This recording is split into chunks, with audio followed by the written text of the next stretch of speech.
Hi, I'm Bill O'Reilly. Thanks for watching us tonight. An embarrassing situation at the Al Smith dinner in New York City last night, and that is the subject of this evening's Talking Points memo. The dinner is sponsored by the Catholic Archdiocese of New York, primarily to raise money for poor children. Last night, the charity broke a record, raising more than $6 million. That is the good news.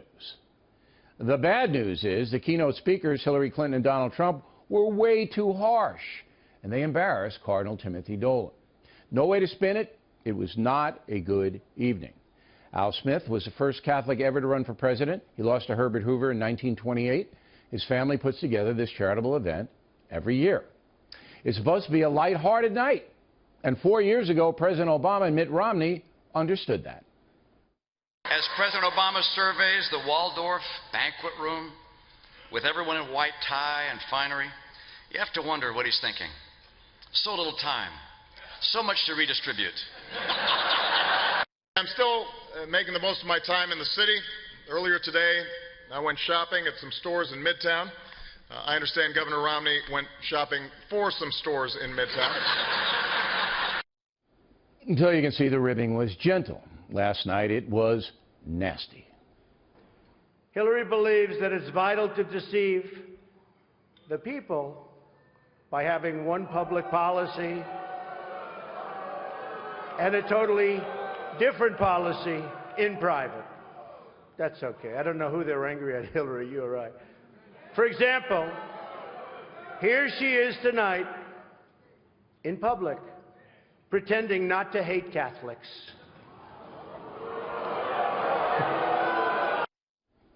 Now that stunned the crowd. So I was expecting Secretary Clinton to seize the moment and be gracious when she came up. That would have helped her. She didn't really need to do anything else other than keep it light. That would have contrasted with Mr. Trump. But Mrs. Clinton did not do that. Now, look, I have deep respect for people like Kellyanne Conway. She's working day and night for Donald, and because she's a contractor, he's probably not even going to pay her. Donald looks at the Statue of Liberty and sees a 4. Maybe a 5 if she loses the torch and tablet and changes her hair. Now, what Trump and Clinton did was more like a roast, not an amiable benefit. Before the speeches began, I was able to see both Trump and Clinton up close. I was about 5 feet away from them. It was clear to me that neither wanted to be at the event. Understandable. They had to be tired coming off that debate. It was also clear that they despise each other at a level rarely seen in national politics. I kind of felt sorry for Cardinal Dolan, a friendly guy who did a nice job sitting between the two, trying to keep the peace. While Trump was at the dais attacking Clinton, the Cardinal was smart enough to divert the secretary by actually talking to her during the businessman's remarks. It was a deft deflection, all the Cardinal could do. This incident will pass. It's not anything that will linger. But for me, a voter, not a commentator. I have to question the judgment here. Both candidates had their scripts written for them. They saw what was happening, yet they chose to go the hard way. Why? Why? Again, the evening was to raise money for poor kids. That's it. Judgment is important for a president. And that's the memo. Now for the top story tonight, here is the man of the week, Fox News Sunday anchor Chris Wallace from D.C., who received many accolades, probably too many, for moderating the debate. Before we get to that, what do you think of this Al Smith thing? Very strange, isn't it? Well, I watched it live on Fox. It was strange. I've been covering these things since 1980. I remember Carter and Reagan. And as you say, there's some ribbing, and maybe there's a little bit of an edge to it, but it stays within some bounds. The only thing I disagree with your talking point is that I thought that while they both went a little too far, I thought Trump went way too far. His comments about she's corrupt and she got fired from the Watergate committee and that she's lying because she's pretending she doesn't hate Catholics, that was really in bad taste. Clinton, maybe a little bit tough, but just up to the line. As far as Trump is concerned, he stomped all over the line and went into the next county. Okay, I disagree a little, not vehemently. Hillary Clinton's speech was not well received by a friendly audience. That audience was friendly to her. It was not a well-received speech at all. You didn't get a lot of laughs, didn't deliver it well, wasn't looking like she was having a fun time. You're right, the hate Catholic thing, that was bad. And they openly booed him, Bill. And they booed her, we're talking about a charity dinner, and they were No, booing. they booed him. They booed him, no doubt about it, and they were heckling him and yelling at him. But they booed her, too, on 2 occasions. And again, it was a very friendly, pro-Hillary crowd. But the degree on which both of them exercised poor judgment, I think, is disturbing. Do you? Do you disagree with that? No, I completely agree. And, you know, and maybe to a certain degree, I was more shocked by Trump because he went first. And this was so far beyond the bounds. I mean, the clips you played of Romney and Obama from 4 years ago, that's the kind of ribbing you get at this dinner. Right. And, you know, look, people say, what difference does it make? It's a dinner. They all look foolish in their white ties. But the fact is, it's part of the glue that holds the country together. Yeah, we fight on the issues, but, you know, there's more that unites us than divides us, and you sure didn't feel that last night. There isn't, not anymore. There's not more that unites us than divides us anymore. And whoever wins this election is going to go in as the most unpopular president-elect in history of this country. In their history. Even more unpopular than Andrew Johnson after he took over for Abraham Lincoln and was assassinated. All right, let's get to Las Vegas. I'm more interested in what you saw behind the scenes and the tempo of it. My posture, as I just said, is that they hate each other, Clinton and Trump. You picked that up?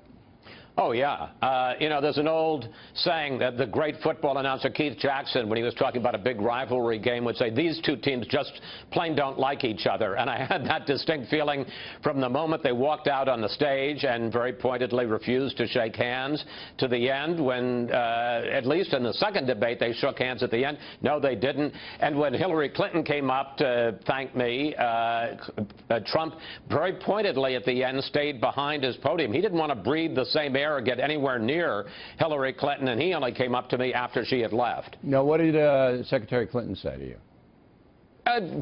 Well, it was funny. She said 2 things. First of all, thank you. Very pleasant. But the other thing was that as opposed to the other debates, there was a barrier that kept the families from walking up onto the stage. So Bill and Chelsea couldn't get to her. And she said to me, do you think it's okay if I go down there? And I said, Secretary Clinton, I think you can do whatever you want. And she went down.